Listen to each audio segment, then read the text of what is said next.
Bwana, mambo ni mengi alafu muda ni mchache. Tunaweza kuona mambo yanavyozidi kupamba moto zaidi, kwa sababu tumeweza kuona baadhi ya watu wengi waliweza kukasirishwa na kile ambacho kilichoweza kutokea kipindi cha nyuma, yani wiki zilizopita, kuhusiana na maswali ya Aileen Oya.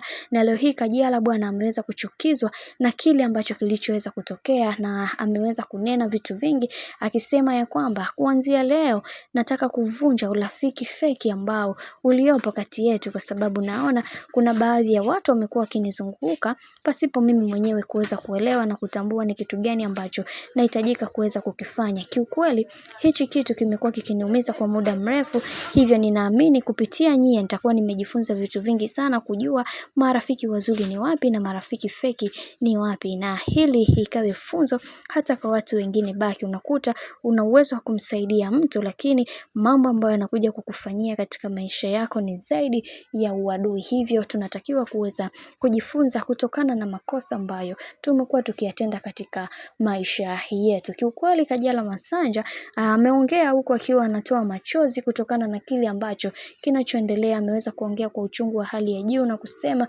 hatakuja kurudia tena kumwamini rafiki, ndugu katika huu ulimwengu, kwa sababu anaona kabisa kuna kitu ambacho hakiko sawa na anaona amejikosea mpaka yeye kama yeye. Hivyo kwa hiki kinachoendelea kiukweli kimewafanya watu wengi waongeze maneno mengi na kusema Kajala anatakiwa kuweza kujifunza kutokana na makosa ambayo amekuwa akiyatenda mara zote, wenzake wasimzoee katika hili. Bwana, mambo yanazidi kuwa mengi juu ya sakata hili. Mimi naomba nikukumbushe kitu kimoja, kama ndo mara yako kwanza, basi usisahau kusubscribe, kulike, kushare pamoja na kucomment, kwani ukifanya hivyo utakuwa umejiweka katika nafasi nzuri ya wewe kuweza kuenjoy na kufurahi pia.